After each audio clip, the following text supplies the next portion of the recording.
तर मुख्यमंत्री देवेंद्र फडणवीसांनी पंतप्रधान मोदींना पत्र लिहिलेलं आहे। पंतप्रधान मोदींच्या नावे सर्वाधिक काळ सलग पंतप्रधान राहण्याचा नवा विक्रम जो आहे तो प्रस्थापित त्यांनी केलेला आहे। मुख्यमंत्री फडणवीसांनी पंतप्रधान मोदींचं अभिनंदन केलं।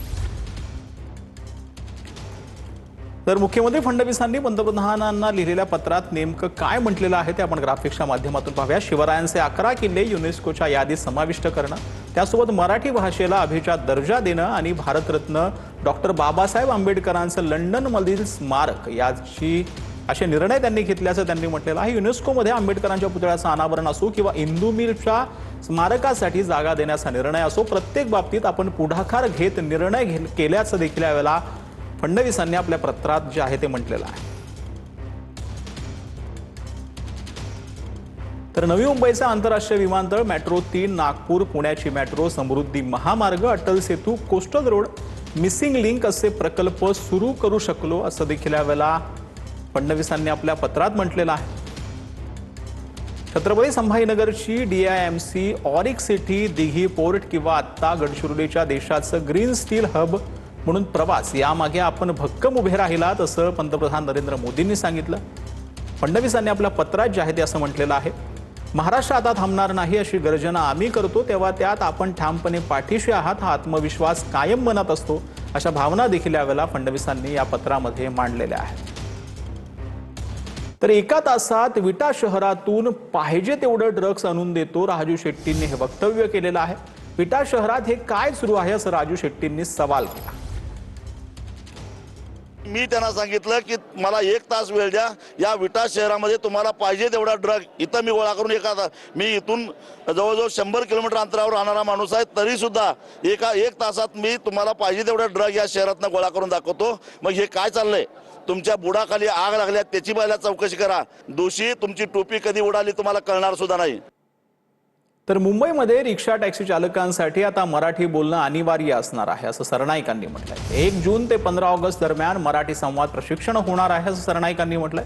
प्रमाणपत्र नसणाऱ्या चालकांवर RTO कारवाई करणार असल्याचं सरनाईकांनी म्हटलंय। 15 ऑगस्ट पर्यंत जी राज्य शासनाच्या माध्यमातून परिवहन विभागानं मुदत दिलेली आहे त्या 15 ऑगस्ट पर्यंत त्यांना हे मराठी व्यवहार्य मराठी म्हणजे जुजबी मराठी शिकायचंय, जेणेकरून ड्रायव्हर आणि पॅसेंजर मधला संवाद जो आहे तो मराठीमध्ये होईल।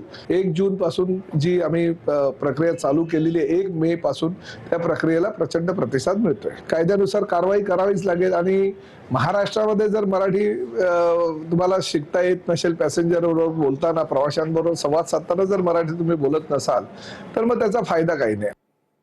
तर सोलापुरातील गोकुळ साखर कारखान्याविरोधात शेतकरी आक्रमक झाले। शेतकऱ्यांना उसाचं बिल का मिळालं नाही याची चौकशी सुरू असल्याचं जयकुमार गोरेंनी म्हटलंय।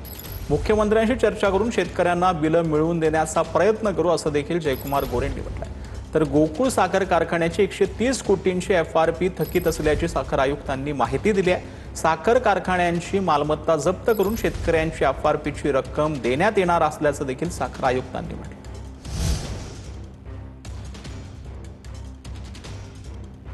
बांधवांनी जे आंदोलन केलंय या संदर्भातलं माझ्याकडे कुठलं निवेदन आलं नव्हतं, पण निवेदन आलं नाही म्हणून माझी जबाबदारी नाही असातला विषय नाही। बिलकुल आमची जबाबदारी आहे। शेतकऱ्यांना बिल का मिळालं नाही याची तातडीने माहिती घ्यायला मी आता सांगितलेली आहे आणि लवकरात लवकर शेतकऱ्याच्या ऊसाचं बिल मिळालं पाहिजे। या संदर्भात काय करता येईल माननीय मुख्यमंत्री मोदयांशी चर्चा करून मी निर्णय घेईन।